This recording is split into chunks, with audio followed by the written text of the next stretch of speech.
Olá, tudo bem? Bom, vamos lá começar o nosso vídeo da semana? Então, hoje a gente vai falar sobre a parte que diz respeito aos estados domésticos. Vamos recapitular o livro, esse aqui que a gente está discutindo, Como Observar Morais e Costumes. Ele é dividido em três partes. A primeira parte é a parte em que ela vai falar, a Hersh Martineau, vai falar sobre os requisitos da pesquisa. Então são três. Depois ela começa a parte 2, que é a parte o que observar, e aí ela vai falando sobre as várias instituições a serem estudadas. Nós já falamos sobre a religião, que foi a primeira. Nós encerramos no último vídeo os comentários, né, sobre as noções morais gerais e falamos sobre vários tópicos. E agora a gente vai chegar numa parte, bom, eu gosto muito, mas eu sempre falo isso aqui, eu sou suspeita, em que a Martineau vai falar do Estado doméstico. No Estado doméstico, a gente vai discutir solo e aspecto do país, que é o que a gente vai discutir hoje, mercados, classe agrícola, classe de fabricantes, classe comercial, saúde, casamento e mulher e crianças, sendo que, quando ela vai falar de mulher, ela fala classe de mulheres, tá bom? Então, a gente vai começar lá na página 157 hoje, essa primeira parte esse primeiro tópico dentro do capítulo 3 que é estado doméstico. Agora, gente, olha, a gente já passou da metade do livro há muito tempo, né? Vamos tomar aqui como referência a discussão que eu fiz lá atrás de que a Martineau, ela trabalha por meio de antropologia. Nós vamos ver hoje que ela vai discutir tipos de sociedade. Ela sempre vai resgatar essa oposição entre autogoverno, democracia e feudalismo, característica da Martineau, e vai falar sobre tipologia de sociedade a partir disso, desses elementos. Cruza com algumas variáveis que ela considera importantes, por exemplo, a presença de determinadas classes que ela considera mais progressistas através da observação social e o impacto que isso tem na estruturação dessa sociedade. Bom, falo demais, né? Deixa a autora falar. Ela começa com a citação, a epígrafe do Byron. Como eles viveram, como amaram, como morreram? Fecha a citação. Vai ter várias citações da Edinburgh Review aqui também, eu vou parar e vou citar todas, porque nós vamos da página 157 do livro até o finalzinho na 164. Tem algumas citações longas, vamos ver se vocês gostam, né? Então vamos lá. Os geólogos contam-nos que eles podem responder pelos modos de vida dos povos de qualquer extenso distrito ao olhar para o mapa geológico da região. A Martineau sempre faz referência à geologia e ela faz a geografia também. Ela faz essa referência aos estudos de época e estudos de outros viajantes, né, que preocupavam-se em discutir, mapear, historicizar, né, paisagismo, e geologia, mas ela faz considerando alguns elementos. Então, não vou antecipar a discussão, bora entender do que ela está falando. Lembre-se que no início do livro ela usa uma citação, né, um exemplo relacionado à geologia e que esse livro aqui, esse aqui, fez parte de uma empreitada, né, de sistematizar como os métodos de observação para cada tipo de observação, a social, a biológica, enfim, eram feitos, tá? Chamando autores reconhecidos na época. Então vamos lá.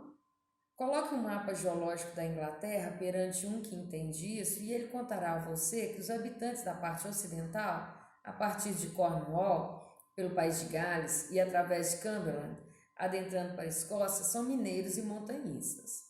Aqui vivendo em aglomerados ao redor do fosso de uma mina e lá espalhados sobre as colinas e isolados nos vales.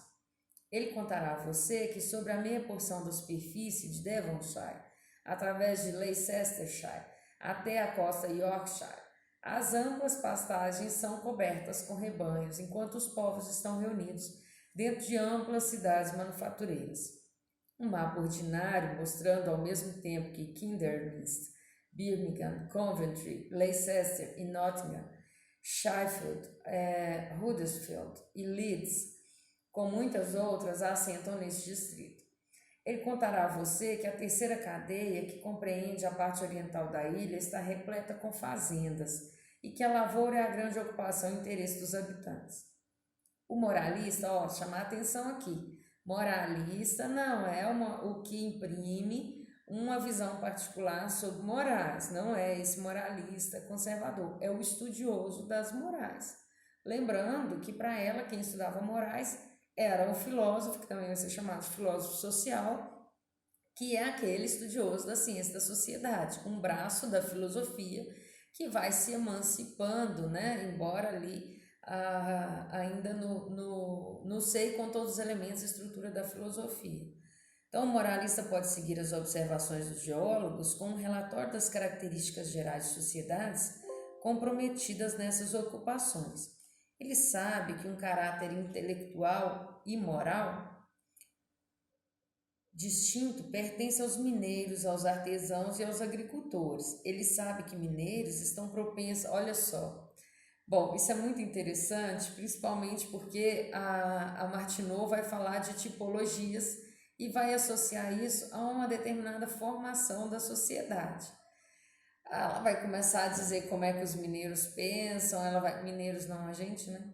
Ela vai começar a falar sobre como as regiões mais industrializadas formam povos supostamente mais progressistas. Então, bora lá apanhar o que tiver de apanhar, né? Nessa percepção. Ele sabe que mineiros estão propensos à superstição e à especulação em negócios, a partir da natureza incalculável de seus propósitos, do caráter fortuito de seus empreendimentos. Ele sabe que uma população artesã é uma mente ativa, comunicativa, capaz e afeiçoada por combinações, que entre eles se encontra a maior proporção de dissidentes religiosos e sagacidade política, de conhecimento e seus resultados em ação. Ele sabe que os agricultores são uma parte menor de uma sociedade do que os outros, que eles são mentalmente lerdos em comparação com operativos. Ela quis dizer lentos, né, gente?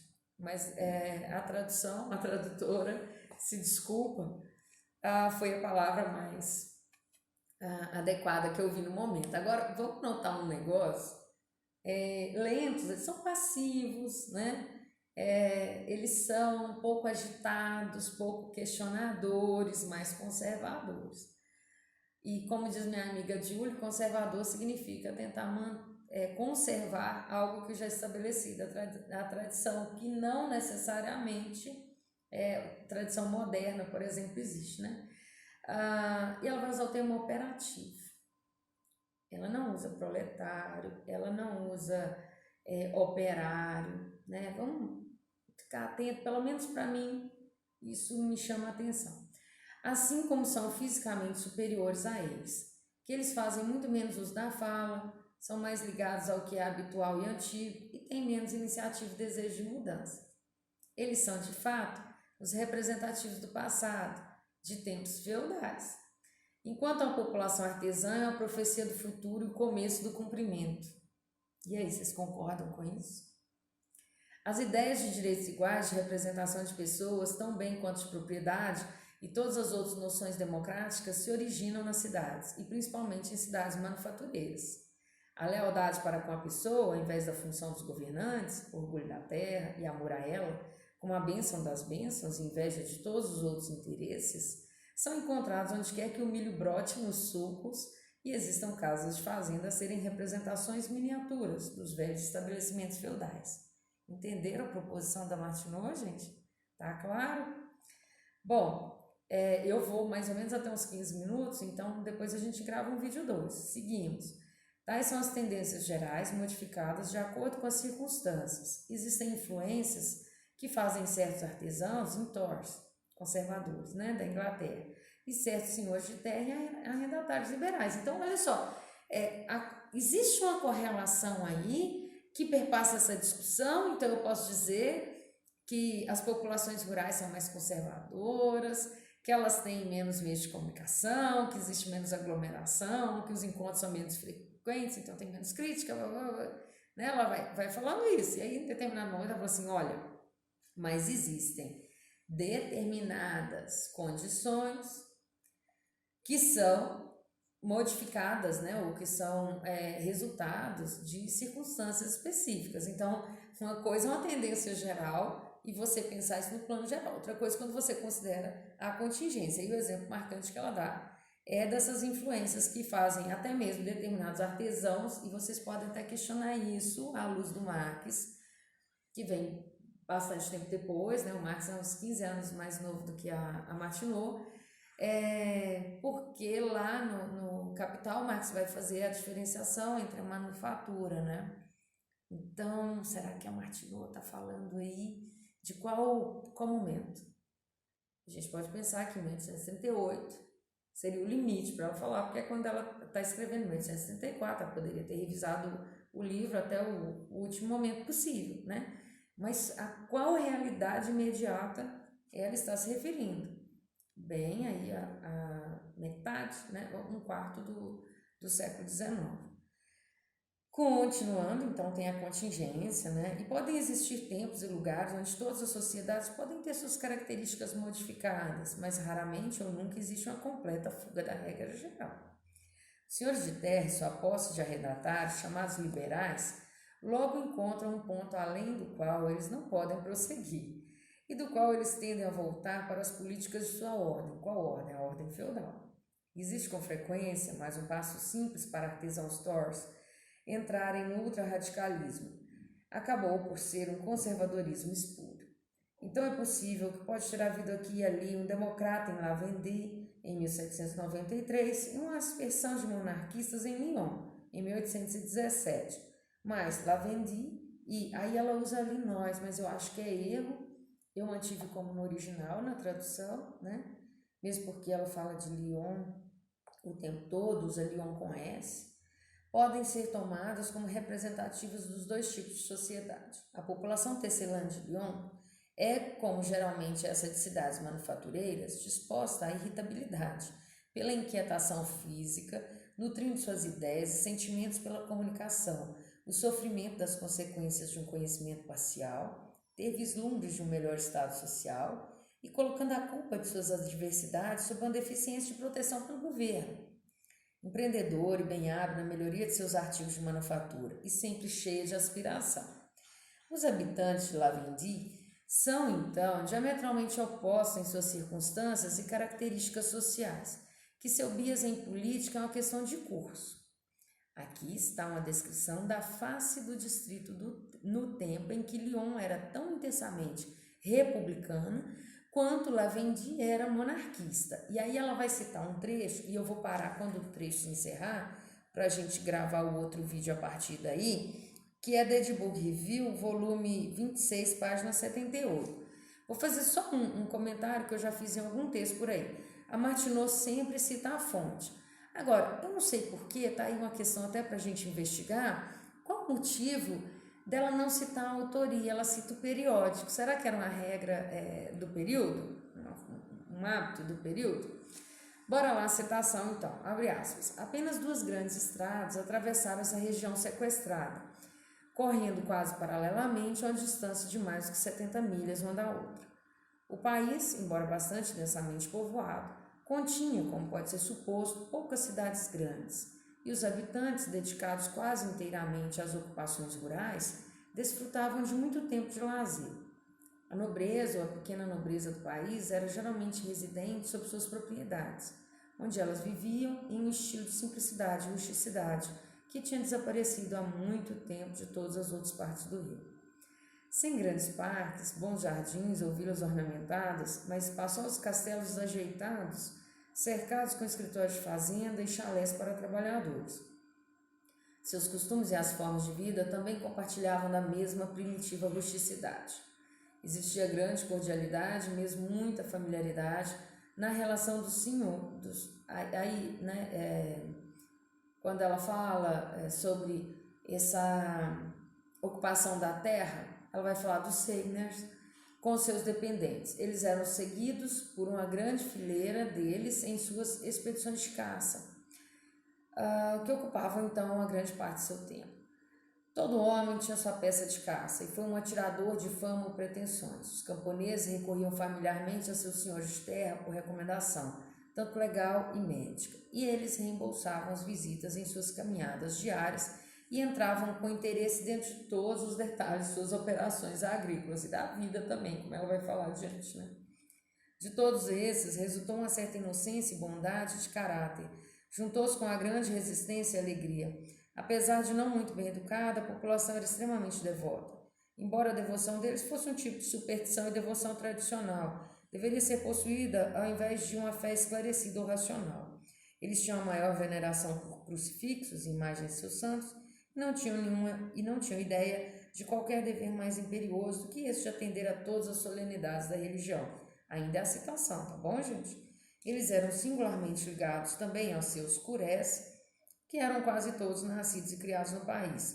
Falavam seu patuá e compartilhavam em todos os seus passatempos e ocupações. Não dá para não pensar na Ana Carolina, né? Quando uma caçada tinha lugar, o clérigo anunciava do púlpito depois das orações, e então tomava sua peça de caça e acompanhava sua congregação para o bosque. Fecha a citação lá da Edinburgh Review. E aí, o que eu proponho para vocês? Que a gente continue a ler essa parte que vai falar especificamente, né, dentro do estado doméstico a respeito do solo e aspecto do país e como é que o pesquisador vai reagir a esse tema ou esse aspecto para a compreensão da sociedade, que tipo de sociedade, né, é gestada a partir dessas condições que, a princípio, como diz a Martineau, não tem nenhuma relação com morais ou não tem nenhuma relação com costumes. Olha que esse tema vai voltar depois com Herbert Spencer, né? Eu acho que Lepler também e outros teóricos. Já passamos os 16 minutos, é isso, gente. Até o próximo vídeo. Eu sou a professora Fernanda Alcântara, esqueci de me apresentar, aqui da Universidade Federal de Juiz de Fora, campus de Governador Valadares. Prazer conversar com vocês mais um pouquinho. Deixem os comentários de vocês aí para a gente continuar essa conversa. Tchauzinho!